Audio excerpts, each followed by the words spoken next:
សូមស្វាគមន៍មកកាន់ Channel YouTube ខ្មែរ Today ដែលជា Channel ធ្វើការបកស្រាយលើវិស័យយោធានិងសព្វវុធជុំវិញពិភពលោកថ្ងៃនេះខ្ញុំសូមលើកយករថក្រោះប្រយុទ្ធមួយប្រភេទ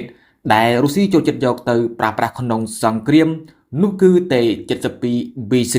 ហើយរថក្រោះប្រភេទនេះបានបាញ់កំទេចរថក្រោះ M1A5 អ៊ុយក្រែនដោយត្រឹមតែមួយគ្រាប់ប៉ុណ្ណោះបើយោងតាមសារព័ត៌មាន bulgarianmilitary.com ដែលបានចុះផ្សាយកាលពីថ្ងៃទី6 ខែមីនាឆ្នាំ2024កន្លងទៅរថក្រោះប្រយុទ្ធរុស្ស៊ីធុនតេ 72B3 បានប្រយុទ្ធទល់មុខគ្នាជាមួយនឹងរថក្រោះ M1A5 ក្នុងតំបន់អតីយការនៃប្រទេសអ៊ុយក្រែនគឺទេ 72B3 រុស្ស៊ីបាញ់តែមួយគ្រាប់ប៉ុណ្ណោះធ្វើឲ្យរថក្រោះ M1A5 ដែលផលិតដោយសហរដ្ឋអាមេរិកឆេះខ្ទេច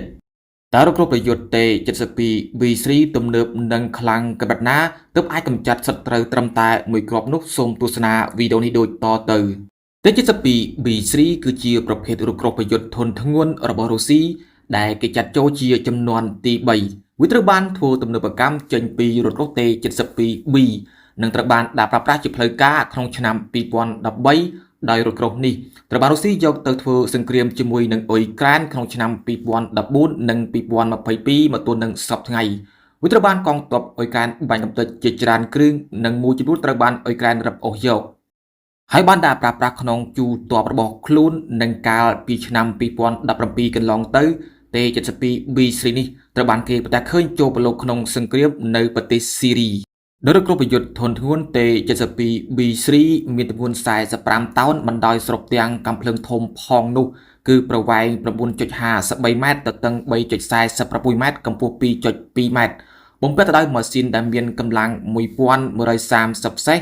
ឯកសារខ្លះថា 840 សេសដែលអាចរត់បានក្នុងល្បឿន 70 គីឡូម៉ែត្រក្នុង1ម៉ោងនិងរត់បានចម្ងាយផ្លូវ 500 គីឡូម៉ែត្រនិងបំពាក់ទៅដោយកាំភ្លើងធំកណ្ដុង 125 មីលីម៉ែត្រ small ball ព្រមទាំងកាំភ្លើងយន្ត 7.62 មីលីម៉ែត្រមួយដើមនិងកាំភ្លើងយន្ត 12.7 មីលីម៉ែត្រមួយដើមរថក្រោះទេ 72B3 នេះអាចផ្ទុកគ្រាប់បាន 45 គ្រាប់ឯកសារខ្លះថា 38 គ្រាប់ដែល 22 គ្រាប់ច្រកទុករួចជាស្រេចដើម្បីត្រៀមប្រយុទ្ធនិងអាចបាញ់គ្រាប់មីស៊ីលនាំផ្លូវប្រឆាំងរថក្រោះប្រភេទ 9M119 Silver ឬក៏ 9M119M Reflex ដែលពួកលោកខាងលិចហៅវាថា AT11 ឬក៏ Sniper វាបាញ់បានចម្ងាយ 5 គីឡូម៉ែត្រចំណែកឯការបំពាក់បេជិកវិទ្យារបស់វាវិញគឺរថក្រោះមួយនេះបំពាក់ដោយប្រព័ន្ធច្រកគ្រាប់ដោយស្វ័យប្រវត្តិប្រព័ន្ធការពារ NBC ប្រព័ន្ធបញ្ជាបាញ់ដោយ Computer Ballistic ប្រព័ន្ធពលកិច្ចភ័យដោយស្វ័យប្រវត្តិប្រព័ន្ធស្វែងរកគោលដៅឧបករណ៍សម្រាប់មើលនៅពេលយប់និងថ្ងៃដែលអាចស្វែងរកសត្រូវដែលលាក់ខ្លួនតាមទីងងឹតនិងទីកំបាំងផ្សេងៗបានយ៉ាងច្បាស់និងជាពិសេសវាបំពាក់ដោយឧបករណ៍ Active Protection System ឬក៏ហៅកាត់ខ្លីថា APS ដែលជាប្រព័ន្ធការពារគ្រាប់មីស៊ីលគ្រាប់កាំភ្លើងធំគ្រាប់រ៉ុកែតដែលស្រូវបាញ់តម្រង់មករកវាហើយអាចការពារបានគ្រប់ស្ថានភាព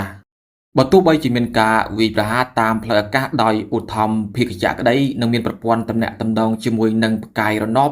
ប្រព័ន្ធព្រមានពីមីស៊ីលដែលស្រូវបាញ់តម្រង់មករកវាដោយរថក្រោះទេ 72B3 នេះអាចបកកាត់ទឹកជម្រៅ 1.2 ម៉ែត្រ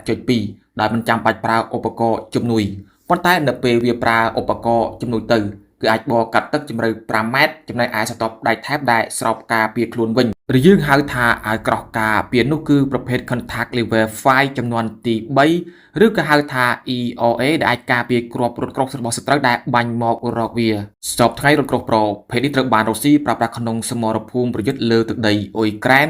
ដោយបានបាញ់កំទេចរថក្រោះ M1A5 ត្រឹមតែមួយគ្រាប់ប៉ុណ្ណោះបើទោះបីជារថក្រោះនេះមានបន្ទះដៃឈបហាមការពារនិងប្រព័ន្ធការពារទំនើបនៅតែទប់មិនជាប់ជាមួយនឹងរថក្រោះទេ 72B3 រុស្ស៊ីបានឡើយ